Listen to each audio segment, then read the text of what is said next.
적은 내 안에 있다, 적은 내 안에 있다라는 제목으로 하나님의 말씀 나누도록 하겠습니다.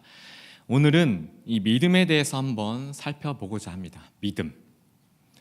본문 말씀에 나오는 이 베드로의 고백을 통해 믿음에는 두 종류가 있음을 알 수가 있습니다.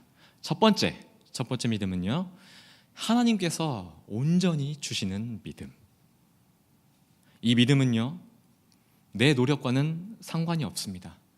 오직 하나님께서 주셔야만 소유할 수 있는 믿음입니다. 그리고 두 번째 믿음은요, 내가 하나님께 드리는 믿음입니다. 다시 말해서 하나님께서 주신 믿음을 받았으면 이제 이 믿음을 사용하여 하나님께 기쁨으로 드려야 한다는 말씀입니다.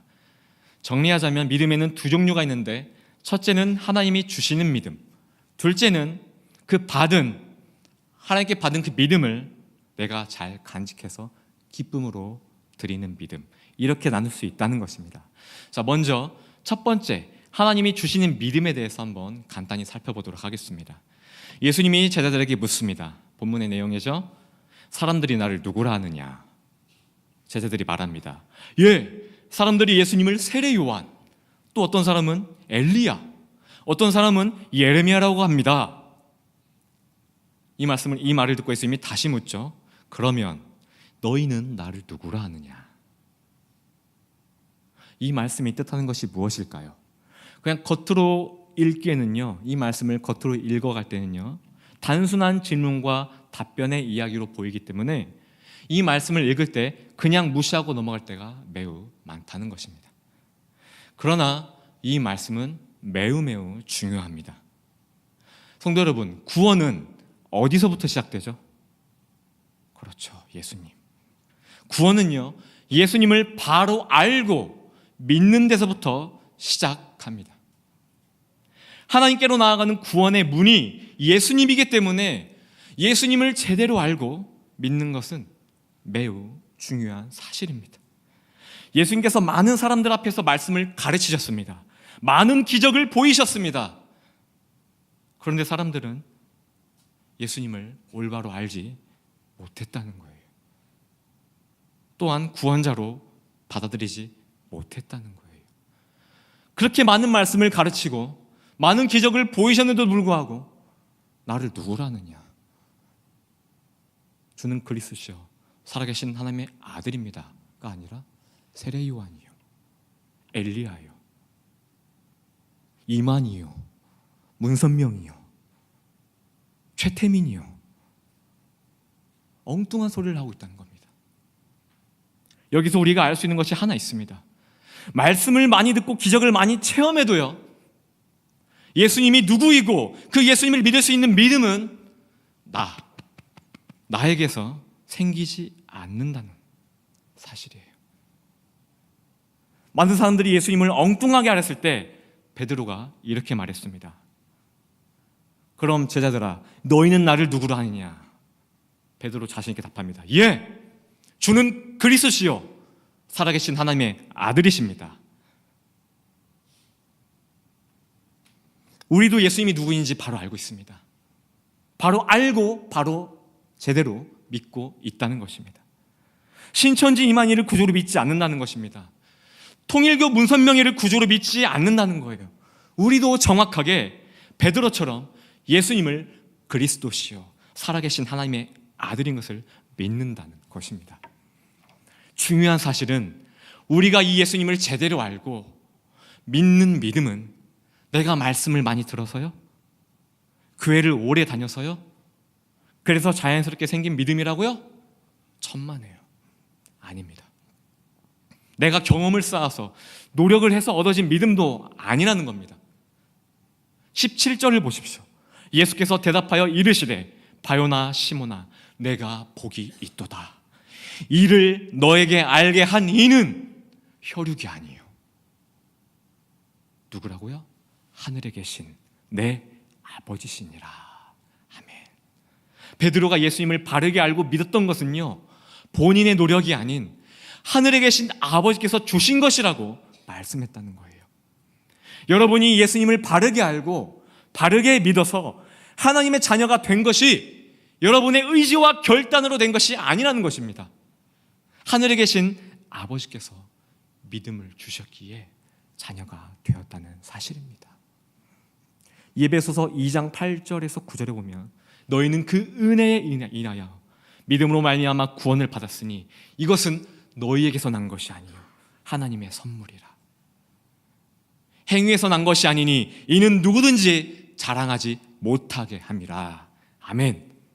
구원의 문이신 우리 예수님을 바르게 깨닫고 믿게 하는 이 믿음은요 우리의 노력으로 얻을 수 없다는 겁니다. 이 믿음은 순전히 하나님께서 주시는 선물이라는 것입니다. 이 믿음을 하나님께서 주셔야 비로소 예수님이 보이게 되는 거고 믿어지게 된다는 것입니다. 내가 열심히 뭔가를 노력해서 이루어가는, 무언가를 쌓아가는 능동적인 성질이 아니에요. 이 믿음은요 그냥 믿어지는 수동적인 성질, 수동태라는 겁니다. 그러니 우리는 이 믿음을 주신 하나님께 감사하지 않을 수 없겠죠. 나의 노력으로 이룬 것이 아니니 그냥 거저 얻은 것이니까 이 믿음을 주신 하나님께 매일 감사를 드린 것은 당연한 거 아닙니까? 이 믿음은요 내 노력의 결과물이 아니니까 생색낼 수도 없습니다. 믿음이 연약한 자들을 향해서 손가락질할 수 없다는 거예요. 교회에서 열심히 봉사했습니까? 생색낼 수 없어요. 선교에 열심히 동참했습니까? 생색낼 수 없어요. 여러분의 노력으로 이 홍대 세교의 부흥의 이바지가 되었습니까? 결코 생색낼 수 없다는 겁니다. 왜요? 이 모든 것을 가능하도록 믿음을 주신 분이 누구라고요? 하나님이기 때문에 그렇습니다. 여러분이 이 믿음을 정확히 깨닫는다면 하나님과 이웃 앞에 겸손할 수밖에 없습니다. 이 믿음을 허락하신 여러분의 하나님 앞에 겸손히 나아가십시오. 그리고 이웃들에게도 겸손히 나아가십시오. 그럼 하나님께서 여러분을 높이 들어 사용하실 것입니다. 특별히 오늘 두 번째에 대해서 한번 깊이 있게 살펴보고자 하는데요. 두 번째는 바로 내가 지켜야 할 믿음입니다. 또 다른 말로 하나님께 드리는 믿음입니다. 이것에 대해 한번 살펴보도록 하겠습니다. 본문 말씀 21절에 보면 예수님은 제자들에게 이제 자신이 고난을 받고 죽임을 당할 것이라고 공개를 하십니다. 말씀을 하셨습니다. 이때 베드로가 예수님을 붙들고 항변합니다. 따집니다. 예수님, 절대 그럴 수 없습니다. 그러지 마십시오. 십자가의 고난이 결코 예수님께 미치지 못할 것입니다. 제가 예수님을 지켜드리겠습니다. 얼마나 충성스러운 제자예요. 얼마나 듬직한 제자입니까? 안 그래요, 여러분? 베드로는요, 예수님을 정말 사랑해서 지켜주고 싶어서 이렇게 말한 거예요. 여러분의 가족을 만약 누가 해하려 한다면 여러분 가만히 있겠습니까? 당연히 베드로와 같은 반응을 보일 것입니다. 그런데 이런 베드로에게 예수님은 충격적인 말씀을 하십니다. 사탄아, 내 뒤로 물러가라. 너는 나를 넘어지게 하는 자로다. 네가 하나님의 일을 생각하지 아니하고 도리어 사람의 일을 생각하는도다. 칭찬을 들어야 마땅한 베드로에게 사탄이라고 꾸짖다니요. 방금 전까지만 해도 하나님께서는요 베드로에게 구원에 이르는 믿음을 주셨습니다. 그리고 예수님은 너무 기쁘셔서 베드로에게 칭찬하시며 천국 열쇠까지도 선물로 주셨단 말입니다. 그런 베드로가 자기 스승이 위험에 처한다고 하자 지켜드리고 싶어서 한 말인데 예수님은 베드로에게 사탄아, 내 뒤로 물러가라 책망했다는 겁니다. 여기서 우리는 예수님을 너무 냉정하시다, 너무 가혹하시다 라고만 생각해서는 안 됩니다. 예수님에게는요 분명한 선이 있습니다. 예수님에게는요 분명한 기준이 있다는 말씀입니다. 이것을 알아야 합니다. 예수님께서 정하신 이 기준에서 벗어나게 되면 그것은 사탄의 일이 됩니다. 그것이 아무리 옳고 도덕적으로 선하다 할지라도 예수님의 기준에서 벗어나게 된다면 반드시 구원받은 자녀라 할지라도 책망을 받을 수 있다는 말씀입니다. 아무리 위대한 신앙 고백을 한 베드로도 예수님을 넘어뜨리는 사탄의 일을 한 것처럼 여러분이 위대한 신앙의 업적을 세웠다 할지라도요, 예수님이 정하신 선, 그 기준에서 벗어나게 된다면 사탄의 일 할 수 있다는 것입니다. 그렇다면 성도 여러분, 예수님을 넘어뜨리는 사탄의 일, 예수님을 넘어뜨리는 이 사탄의 일, 이 기준이 무엇일까요? 베드로가 혼났던, 베드로가 책망받았던 이 기준이 무엇일까요?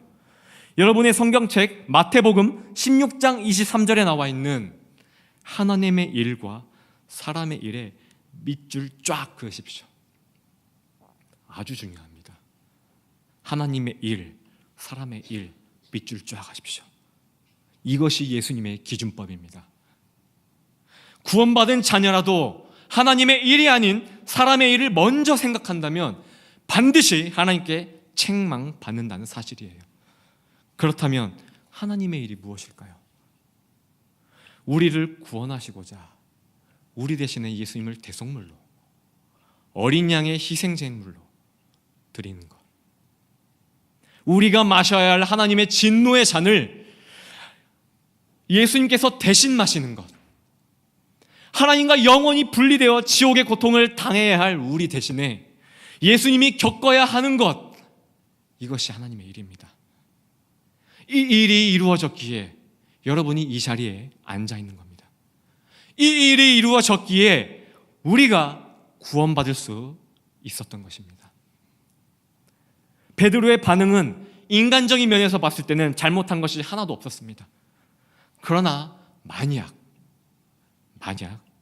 이 베드로의 항변에 예수님이 십자가의 길을 가지 않으셨다면 우리는 어떻게 됐을까요? 이 베드로의 항변에 예수님이 십자가의 길을 가지 않으셨다면 우리는 어떻게 됐을까요? 우리는 망했을 것입니다. 이 땅에 존재하는 모든 사람들은요, 그저 지옥을 향해 달려가는 절망적인 존재들일 것입니다. 이래도 우리는 베드로가 왜 책만 받았는지에 대해서 고개를 갸우뚱해야 할까요? 예수님 너무 냉정하신 거 아니야? 너무 가혹하신 거 아니야? 따져야 할까요? 사탄이란 표현보다 더한 게 있다면 베드로는 더 큰 저주를 받아 마땅했습니다. 모든 인류를 구원하시고자 하나뿐인 아들을 죽여서 구원의 문으로 만드시려는 이 하나님의 일을 베드로가 방해하려 했습니다. 인간적인 선을 앞세워서 말이에요. 이 세상의 도덕을 가지고 말입니다. 이것이 사탄의 교활한 수법입니다. 사탄은요, 우리를 공격할 때 나 사탄이야, 지금부터 내가 사탄적인 방법으로 너를 공격할 거야 라고 말하지 않습니다. 예수님께서 광야에서 40일간 금식하시고 사탄에게 시험을 받으셨습니다. 몹시 배가 고프실 때 사탄은 예수님에게 네가 하나님의 아들이면 이 돌들을 떡으로 만들어 먹어봐라 유혹하였습니다. 육신적으로 느끼는 배고픔을 참지 말고 너의 그 육신의 일을 위해 네 자신의 자아를 실현시켜라, 이 말입니다. 이어서 두 번째, 사탄은 예수님에게 성전 꼭대기로 올려서 뛰어내려라 말합니다. 네가 하나님의 아들이면 천사들이 너를 다치지 않게 받지 않겠느냐? 네가 가진 능력과 권세를 자랑해봐라, 너의 자아를 실현시켜라, 이 말입니다. 마지막 세 번째로 사탄은 예수님에게 나에게 엎드려 경배하면 이 모든 것을 다 주겠다. 하나님의 일을 포기하고 십자가의 길을 걷는 것을 포기하고 모든 사람들이 원하는, 그토록 원하는 부와 명예, 권력, 사람의 일에 관심을 가져라 이 말입니다. 사탄이 예수님에게 시험한 이 세 가지 시험은 전부 다 우리에게, 사람에게 있어야 할 기본 욕구들입니다. 먹을 것과 신분, 권세, 물질, 나쁜 것들 아닙니다. 필요한 것들입니다. 사탄은 우리가 무엇이 필요한지 정확하게 알고 있습니다. 우리가 무엇에 목말라 하는지요 정확하게 알고 있다는 겁니다. 그리고 그것을 채우게 하기 위해서 도움을 주기도 합니다. 그런데 중요한 것은 그것을 채움과 동시에 예수님이 희미해진다는 거예요. 사람의 일에만 치우치게 되고 하나님의 일을 꺼려하게 된다는 겁니다. 예수님은 이 모든 시험을 이겨내셨죠. 그것도 말씀으로요. 예수님께서 사탄이 주는 이 유혹을 말씀으로 이겨내실 때 공통적으로 들어가는 단어들이 있었습니다. 세 가지 시험에 세 번의 말씀을 하셨는데 거기에 들어가는 공통적인 단어는 모두 하나님이었습니다. 하나님, 하나님, 하나님. 마귀는 예수님의 자아를 끄집어내어 사람의 일에만 몰두하게 하려 안간힘을 썼지만 결국 실패했습니다. 예수님은 자신의 자아를 철저히 죽이시고 오직 하나님의 일만을 나타내셨다는 사실이에요. 그리고 십자가에 달려 죽기까지 자신의 자아를 끝까지 드러내지 않으셨습니다. 아버지, 만일 할만하시거든 이 잔을 내게서 지나가게 하여 주옵소서. 그러나 아버지, 나의 뜻대로 마시옵고 아버지의 뜻대로 되길 원합니다. 네가 하나님의 아들이면 내려와 봐라. 주여, 저들은 죄가 없나이다. 용서하여 주옵소서.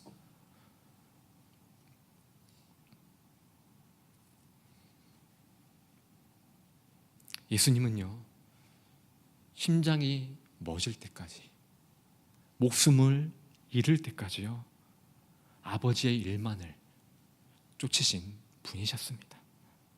그로 인해 예수님은 우리의 구원자요, 구원의 문이 되신 것입니다. 여러분, 생명을 살리고자 내 자아를 죽이는 것, 이것이 하나님의 일입니다. 그럼 사람의 일은 뭡니까? 우리의 원수는요, 내 자아입니다. 내 자아. 사탄은 우리의 자아를 끄집어내어 하나님의 일을 감추게 한다는 거예요. 내 자아가 하나님의 일보다, 하나님의 뜻보다 앞선다면 그것이 바로 사탄의 일, 사람의 일이라는 것입니다. 이건 좀 워드플레이 같습니다. 말장난인 것 같은데 그래도 상당히 의미가 있어 보여서 한번 같이 나눠보고자 합니다. 자아가 영어로 뭡니까? 에고, 에고죠, 에고. 스펠링은 E-G-O, 에고. 이, 스펠링 E, 에, 아이, 응애 우는 아이, 에, 억지스럽죠. go, G-O, go, 뭐예요? 가다. 합해 보십시오. 에, 가다? 좀 이상하잖아요. 문장을 자연스럽게 바꿔보면 아이로 돌아가다. 상당히 의미 있다고 생각합니다. 예수님을 믿고 거듭났습니다. 예수님을 믿고 다시 태어났습니다. 그런데 내 안에 있는 에고, 이 자아로 인해 다시 과거로 돌아간다. 상당히 의미 있지 않습니까? 베드로는 하나님이 주신 믿음으로 예수님을 밝히 알았고 믿었으므로 구원을 얻었습니다. 하나님의 자녀가 되었습니다. 그러나 예수님을 보호하고자 했던 자신의 의, 그 자아를 드러냄으로 인해서 예수님께 책망받았습니다. 성령의 은사로 충만했던 고린도 교회 성도들을 보십시오. 성령의 은사를 받았던 것은 그들이 하나님의 자녀란 얘기입니다. 그러나 그들에겐 자아가 펄펄 살아 있었습니다. 자아가 살아있다 보니까 성령이 주신 은사를 가지고 시기와 분쟁만을 나타냈습니다. 나는 바울이 좋아, 나는 아볼로가 좋아, 파당을 지어 서로 싸우기도 했다는 겁니다. 그런 그들 향해 바울이 뭐라고 합니까? 육신에 속한 자들아, 이 어린아이 같은 자들아, 너희는 밥은 소화하지 못하고 고기는 소화하지 못하고 젖만 먹는 어린아이 같구나. 육신의 생각은 사망이요 영의 생각은 생명과 평안이니라. 하나님께서 은사와 기적을 주시는 목적은 딱 하나입니다. 여러분, 하나님의 일하는 것에 사용하라고 주셨습니다. 생명 살리는 복음 사역에 사용하라고 주셨습니다. 이것 하나입니다. 만약 이것에 내 자아가 더해진다면 열매의 결과는 사망뿐이라는 겁니다. 성도 여러분, 우리의 최대의 적은 바로 내 자아입니다. 내 자아가 아무리 선하고 올바를지라도 그것이 하나님의 뜻보다 일보다 앞선다면 그것은 사탄의 일이 된다는 것을 깨닫기 바랍니다. 오늘 본문 말씀 마지막 24절에 보면 누구든지 나를 따라오려거든 자기를 부인하고 자기 십자가를 지고 따를 것이니라. 십자가를 지고 따를 것이니라. 십자가를 지라는 게 무슨 말입니까? 나도 예수님과 같은 십자가의 같은 고통을 받으라는 말입니까? 그건 이미 예수님이 여러분 대신 이루셨습니다. 그럼 불교에서처럼 고행하러 산속에 들어가거나 금욕주의로 살아가는 겁니까? 40일 금식 1년에 한 번씩 해야 되는 겁니까? 21일 금식을 6개월에 한 번씩 해야 되는 겁니까? 이미 많은 신앙의 선배들이 거룩해지고자 별의별 수행을 해봤지만 모두 다 좌절감만 느꼈습니다. 더욱더 무거운 죄책감에 시달렸다는 겁니다. 하나님이 주신 믿음을 지킨다는 것은요, 예수님이 말씀하신 십자가를 지고 따라간다는 것은요, 바로 자기를 부인하는 겁니다. 나를 부인하는 것. 마태복음 16장 24절의 핵심은 바로 자기를 부인하는 겁니다. 원수는 바로 내 자아입니다. 우리 속에 버젓이 활동하고 있는 이 이기심, 이 자아, 이것이 나를 섬기게 하고요, 이것이 나를 기쁘게 하고요, 이것이 나를 만족해하며 살아가라고 충동질한다는 거예요. 사탄이 나를 사랑하고 나의 유익을 추구하는데 목숨을 걸게끔 유혹한다는 겁니다. 이것이 우리의 우상입니다. 이것이 우리의 최대의 우상입니다. 우리가 어떠한 선한 일을 해도, 심지어 성령의 은사를 받아 방언도 하고 예언도 하고 귀신을 쫓아내고 병자를 고친다고 해도요, 내 자아가 버젓이 살아있다면 고린도 교회 성도들처럼 시기와 분쟁이 끊이지 않을 겁니다. 시끄러운 꽹과리와 같을 것입니다. 자동차의 운전대가 왜 하나입니까? 생각해 보셨습니까? 자동차의 운전대가 왜 하나입니까? 대통령은 왜 한 명만 뽑습니까? 교회를 이끌어 가시는 담임 목사님은 왜 한 명입니까? 간단합니다. 둘이 되면 혼란이 오기 때문에 그렇습니다. 마찬가지로 우리 안에는요, 왕의 자리가 둘이 아니라 하나밖에 없습니다. 우리 안에는요, 왕의 자리가 하나만 있습니다. 그 왕의 자리에 여러분 누가 앉아 있습니까? 여러분 마음 가운데 있는 그 왕의 자리에 지금 누가 앉아 있습니까? 여러분이 예수님을 구주로 신하여 믿고 거듭났다면 여러분의 왕은 예수님이십니다. 믿으십니까? 그 왕의 자리에는 당연히 예수님이 앉아 계셔야 합니다. 그러나 내 자아가 버젓이 살아 예수님을 몰아내고 그 왕의 자리에 여러분의 자아가 앉아 있다면 예수님은 더 이상 여러분의 왕이 아니라는 겁니다. 여러분의 왕이 되어, 여러분이 왕이 되어 선한 일을 한다 할지라도 하나님은 여러분에게 이렇게 말씀하실 것입니다.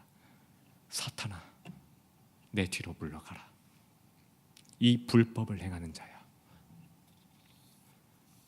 사도 바울은 하나님께 크게 쓰임받았던 사람이었습니다. 구원을 받고 하나님의 자녀가 되었음에도 여전히 사도 바울 안에는요, 자아가 살아 날뛰었습니다.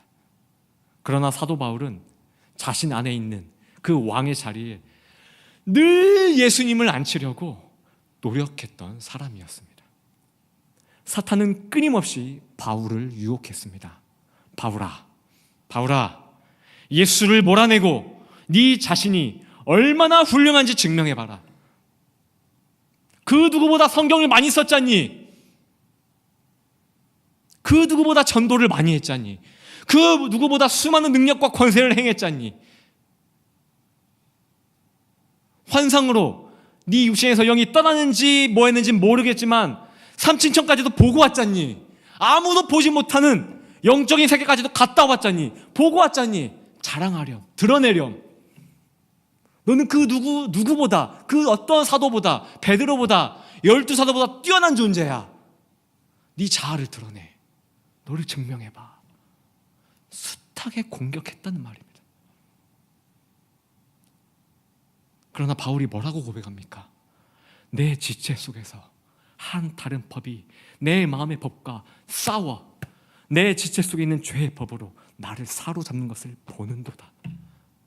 오호라, 나는 곤고한 사람이로다. 이 사망의 몸에서 누가 나를 건져내랴. 그러나 우리 주 예수 그리스도로 말미암아 하나님께 감사하리로다. 바울은 끊임없이 자신의 자아와 싸워왔다는 것입니다.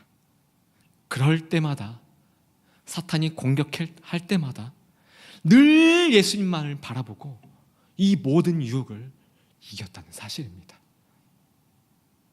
성도 여러분, 자아는요, 내가 버린다고 버려지는 것이 아닙니다.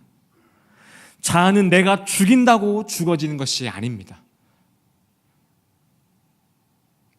바울이 했던 것처럼 그저 예수님만을 바라보고 집중하면 자아는 자연스레 죽게 되어 있다는 것입니다. 여러분 마음에 예수님으로 가득 채우십시오. 너희 안에 이 마음을 품으라.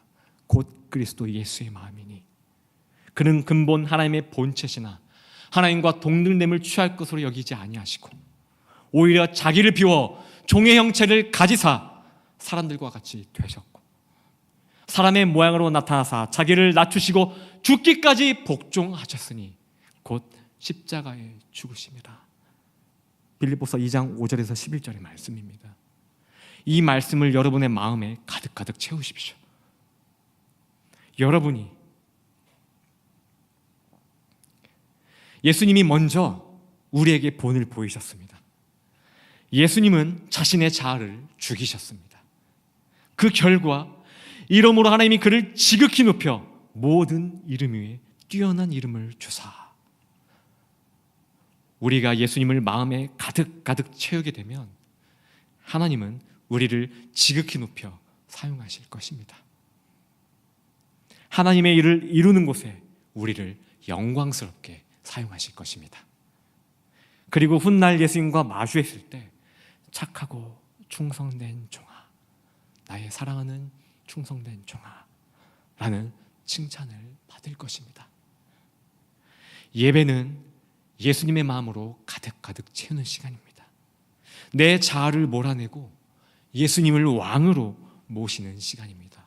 그것이 예배입니다.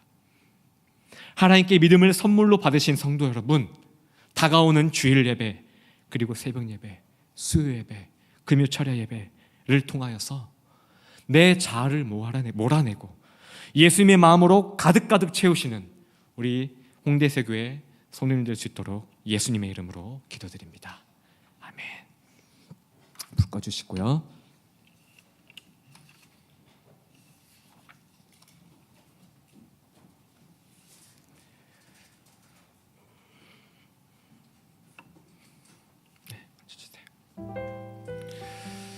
자아는 우리가 버린다고 버려지는 것이 아닙니다. 버리려 하면 할수록 죄책감에만 사로잡히게 됩니다. 자아를 죽일 수 있는 방법은 바로 예수님의 마음을 갖는 것입니다. 예수님의 마음으로 가득 채우는 것입니다. 이 시간 우리가 보소서 주님, 예수님 보시옵소서, 나의 마음을 보시옵소서. 선한 것이 하나도 없습니다. 선한 것 하나도 없습니다. 이 시간 자복하는 마음으로 내 모든 것을 주님께 드립니다. 주님 용서하시고 자비하심으로 사랑으로 날 끌어안으시고 이 시간 나를 새롭게 빚어 주옵소서. 예수 그리스도의 마음으로 채워주소서. 예수 그리스도의 마음으로 가득 담아 주소서. 아버지, 주님 마음 내게 주소서. 나를 향하신 하나님의 일이 이루어지도록, 사람의 일이 아닌 하나님의 일이 이루어지도록 예수 그리스도의 마음을 내게 허락하여 주옵소서. 기도하는 마음으로 이 시간 찬양하겠습니다. 보소서 주님, 보소서 주님,